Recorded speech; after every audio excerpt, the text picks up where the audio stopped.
Gerry was the best of the best.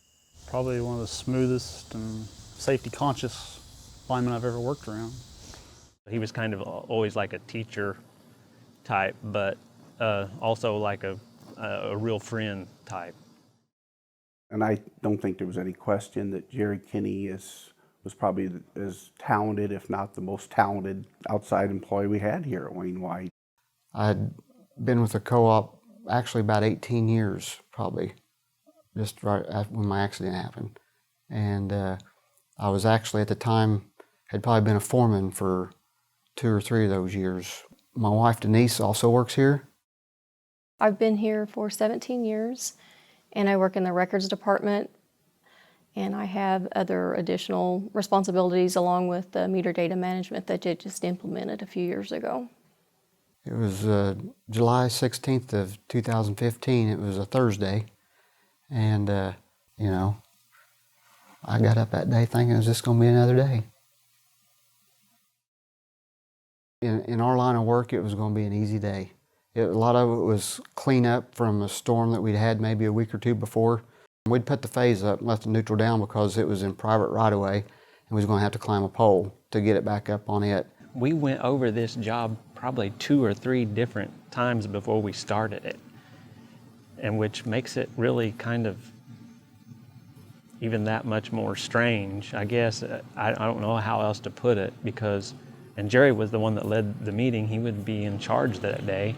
We had kind of a road crossing, you know, that we needed to, we kind of set up a truck there with our lights on and stuff, you know, and left a guy there, you know, to, when we got ready to pull the wire up and stuff, you know. And I basically set up my truck probably 40 feet away from a transformer pole, but also set up there so I could kind of look down over a hill to see the guy that was climbing the pole, so we could signal each other, you know, on getting the wire up and stuff like that. And there was a bunch of brush just immediately to my right, where I kind of had to, you know, lean in just a little bit to see him. I was one span away. I had to climb the pole. We had that neutral down through the right-of-way, and I had to climb the pole to tie it back in. We got the wire all laid out, and he climbed up the pole and got the neutral laid up in the spool, and then I proceeded to pull it up there at mid-span, and I got it pulled up and then had it caught in a hoist, and I hollered at him to see how his span was on his side, and he'd said it needed to come up just a little bit, so I gave it a couple clicks, looked back down there, and he said it looked good, and I gave him a sign of like this to tie it in, and the next thing I know is I was a little confused because I had a vision of me timing a brand new line, but I was in front of a super huge white structure that was very bright, and that was confusing me. I couldn't decide what it was, or, you know, for a minute maybe even where I was. So at that point I didn't even know I'd got into anything yet. I reached down to grab the handle of the bucket to move it, and I could not make this hand do anything. And I was getting a little frustrated on why it wasn't doing anything, so I got this hand off and put my left hand over there on it, and I still could not make it move. And I was getting really frustrated on why I couldn't make my hands move. And I was wearing long sleeve shirts, and kind of right between my leather glove and my long sleeve shirt, I could see the color of my skin, and it was discolored badly. And I barely, right after I seen that, well, then that's when the pain started coming up both my arms, and it was horrendous. And I couldn't see him from where I was at, and I backed up, kind of up the hill, and then I seen the top of his hat on the bucket. His head, we thought his head was kind of turned away a little bit, like he might be calling one of us on the phone, is kind of the first thing that we thought of. But pretty much a second or two after that, we knew that that was not the case. And that's kind of when we realized something was wrong. And so Jason went over to see what was going on with Gerry. I hollered at them guys, and we hollered at him and couldn't get a response, so I started running up there then, and then couldn't really tell, so we started getting the bucket down. We pulled him out of the bucket, and I could see underneath his gloves that he was red, like burnt. And that's when it realized what had happened. Phone service wasn't good, so I left a call for help. Just up the road, I could get reception, so I called the boss and told him we needed some help, and then got back and realized it was pretty serious, so went back and called for the helicopter then. At 11 o'clock, I answered the phone, and it was a close friend, and she said, "Which one of the linemen got hurt?" And I said, "I hadn't heard." And she said, "Yeah, they've called air evac." So I immediately went to the engineering department to ask them which crew was in the helm area. I just don't think they were ready for me yet to find out so quickly. And I asked Aaron, I said, "What happened?" And he said, "He came in contact." And I said, "Who?" And he said, "Gerry." Well, we have several Gerrys here, but Gerry's the only lineman. I said, "My Gerry?" And he said, "Yes, you're Gerry." When I was laying there on the ground talking to them guys, I told them right then, I said, I know I'm going to lose my hands. I just knew it. It was very obvious he was in a lot of pain. And yeah, he would express he was hurting really bad. He kept saying he needed a pain shot. And so they got me, as stabilized as they could, blood pressure and stuff, and got me down to the road to where the helicopter could land, and then picked me up down there. And I said, "Whatever you do, tell them to take me to the best burn unit there is." And I believe Aerovac did. They took me to Mercy there in St. Louis. He stayed conscious the whole time, and it was it was amazing for what he was going through. I mean, I was conscious and I was mad because, I couldn't believe I allowed that to happen. I just could not believe it. I remember looking out, and I know talking to the guys a little bit on the helicopter a little bit. There was like a covered walkway that you go from the helicopter into the hospital. As soon as I was laying there, and as soon as I seen that covering of that walkway, I closed my eyes, and that was the last thing I remembered for probably a couple weeks. The day that I got the phone call that the accident had happened, the last person that you could ever think that would be involved in an accident would be Gerry. I mean, the first thing is, your heart drops because you don't want to get a phone call that any accident has happened, doesn't matter what the co-op, let alone the co-op where I came from. But on the way to Mercy Hospital, the doctors called me and wanted to know if I was en route, and I said yes. And they said they just wanted to make sure I understood the severity of Gerry's injuries, that both of his hands were extremely burned. And I said, "You don't need to say any more. I'm in the business." I knew then he was going to lose his hands. They told me that he was in stable condition, that he had been life flighted, but you certainly are doing your fair share of prayers as you're going down the road, trying to just cope with what you've just been told. I think the thing that probably saved me is the circular motion. It just brushed it and I was right off of it. Where if it probably got stuck or hung up there, why, I probably wouldn't be here today. And it's still fortunate that I am here because it did enter my right hand and come out my left hand, so it crossed my heart. One of the miracle things was that the Aerovac helicopter had already taken off and cleared the building and was headed to a fireman's funeral when they got the call, and could immediately divert straight to my location, which, that's phenomenal. That saved 5-10 minutes, and that don't sound like much, but 5 or 10 minutes probably saved more length on my arms. When I got there, they immediately took us to the waiting room for surgery because they took him in for surgery. And they did a fasciotomy on each arm, and that's basically where they just cut them both open to allow them to swell, because electricity causes compartment syndrome. So for 3 days, they were wrapped, but they had to let the swelling, do what it was going to do to see how much damage they were going to, the extent of it, before they did the amputation of the hand. My wife said the hardest thing that she's ever had to do in her life is sign a release to doctors to have them remove my hands. She said that was the hardest thing she's ever, she knew they had to go. You know, you could tell they was black and everything, but she said that's the hardest thing she's ever had to do is to actually sign a paper saying that it was okay to, you know, remove my hands. And then he had 8 revision surgeries over that 5-week time frame that he was in the Mercy Burn unit because the electricity continues to burn.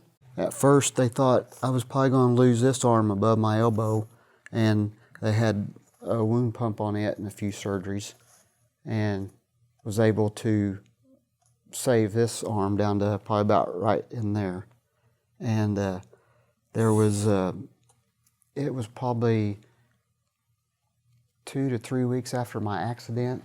You probably can't see it, but there's a scar right here in my armpit, and they thought they had everything, and then this blew open 2 to 3 weeks later, and my wife said it was big enough that you could put an egg in. Just the helplessness and the, you know, the surgery going there and, you know, just every surgery they take a little more off, and it was just, and, you know, seeing Denise go through all that and his family, and it, you know, it was tough. You hear all in safety meetings, and you see all these pictures, but you don't ever really put it into perspective, I guess, until you're there in that situation. And everybody at the co-op it was just different.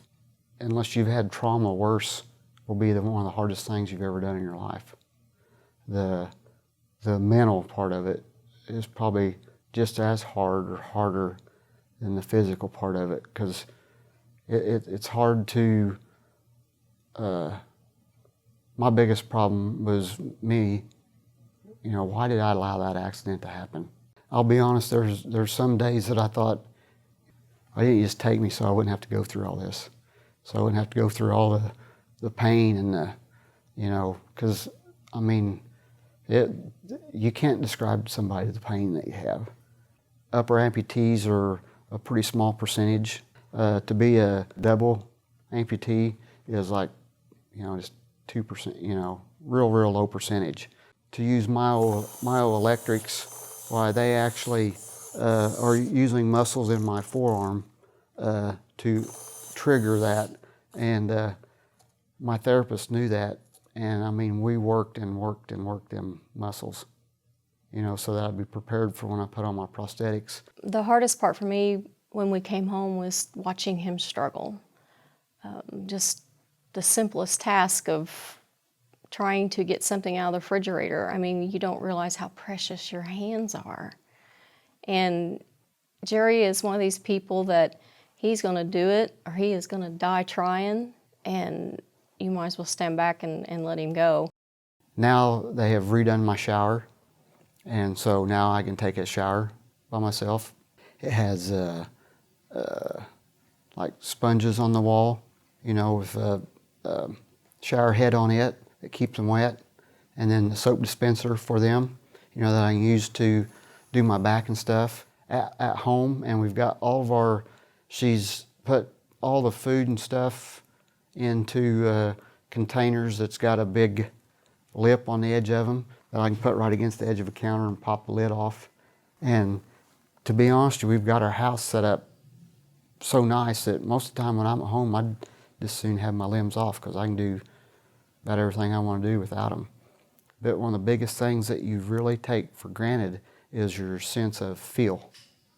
You know, even though I can pick stuff up with my hand and stuff, you know, I have to physically watch myself pick something up. You know, I can't just feel for it and pick it up. I got to watch it. And feeling is such a big thing that you just don't even think of at all.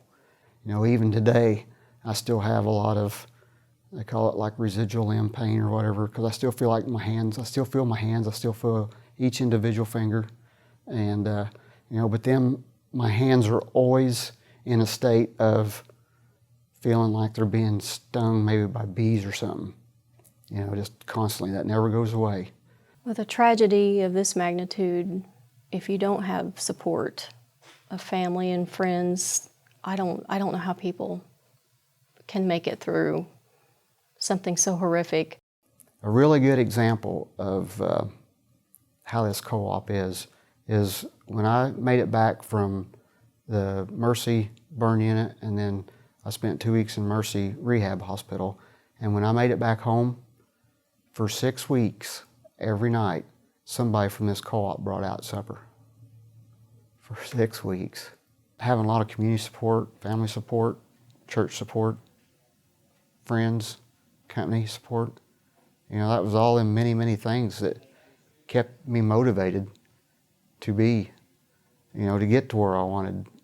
Because they've put so much time and effort and prayer in for me to getting better. The least I can do is try as hard as I can to make that happen. There's always a risk, you know, out there, and it is just so critical that all the employees can stay focused all the time on what they're doing, and that is harder and harder today. It was such the simplest thing that caused this accident. You know, a lot of people have asked why I didn't have rubber gloves on doing this. I would always put rubbers on when you was under a 3-phase doing a neutral or under a transmission doing neutral. But on single phase, it was just a common practice that, you know, I'd witnessed and done for years and years. I knew that next day I was going to be off for 10 days, you know, and my wife and I we love riding four-wheelers, and we already had reservations made for a cabin because we ride in West Virginia a lot, the Hatfield-McCoy trails. So, you know, it's kind of thinking, man, it's going to be an easy day, and then tomorrow I'll start my 10 days off, you know. If you've had a bad day or what else is on your mind when you leave the house, it just waits for you to let your guard down one time. You think of all the jobs you've done, you know, that you would consider super dangerous, you know, changing out a buck arm corner, you know, follow cover, you know. But I think in a situation like that, your mind capacity is on the danger of it, and you do cover and you do extra steps, you know. Where I was in a situation where I didn't think much about it and become unaware of where I was, you know, to let this happen. Always be aware, you know, and that sounds like such a simple statement. You know, always be aware of where you're at, you know. Because, I mean, I probably was just a few inches of where I shouldn't have been, you know. That was too many inches, you know. And just because I became unaware of where I was.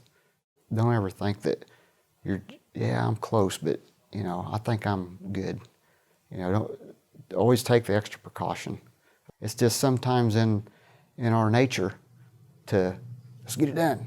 You know, go on to the next, you know, let's get this done and go on. It's the nature of a lot of linemen. That brought it home to me that if it could happen to Gerry, it really could happen to anyone. You just need to be aware of your surroundings and paying attention to what you're doing. There's a million different things that you can be thinking of when we're all out there doing these hazardous jobs, and you have to be focused 110% of the time, because it's when you're not that those little things, those moments where you're not 100% aware of what's going on, that unfortunately can be the difference between life and death, or whether or not you're permanently injured. It was a job that I loved to go to work every day. A phone call would come in at 2 o'clock, storm. I mean, his feet would be on the ground and be dressed and out the door before you could hardly blink an eye. Just the thrill of throwing in a fuse or a break or something, seeing the whole countryside light up is just phenomenal. You know, it showed your payoff after a lot of hard work sometimes, and I don't know how it could be much more rewarding. And I know when the accident first happened, you know, so many things go through your mind, and you wonder about your future. But if there had been any other man but him laying in that bed, I'd have been afraid of my future. But with him, I wasn't, because I knew he would make the best of it, and we have a happy life. Since my accident, I try to look for, and I do find a blessing every day. You know, somewhere in the day, you know, you've had a little blessing that made it a good day for you if you look for it. Don't sit there and dwell on the negative stuff. Look for that one little good thing that happened that day. That's what motivates me now to, maybe help somebody else or make it better for somebody else. And, when I'm making it better for somebody else, I'm making it better for me too. That's like a win-win. What Gerry has done through this process has been just inspiring to everybody, at the co-op. Just an unbelievable person, along with Denise, his wife, and the way they've handled this. And he has gone well beyond. I think, I guess most people thought he could do this, but the time frame and the way he has evolved has just been tremendous and inspirational. I'm just so blessed to be here speaking to you and whoever else might see this, and hopefully, not do the same thing. I think we all have a tendency of waking up every morning thinking that today is going to be just like yesterday. Things are going to go smooth. I mean, it can change in an instant, and mine changed on something that was simple. And don't think it's going to be just another day. Take every day very serious, even the simplest job.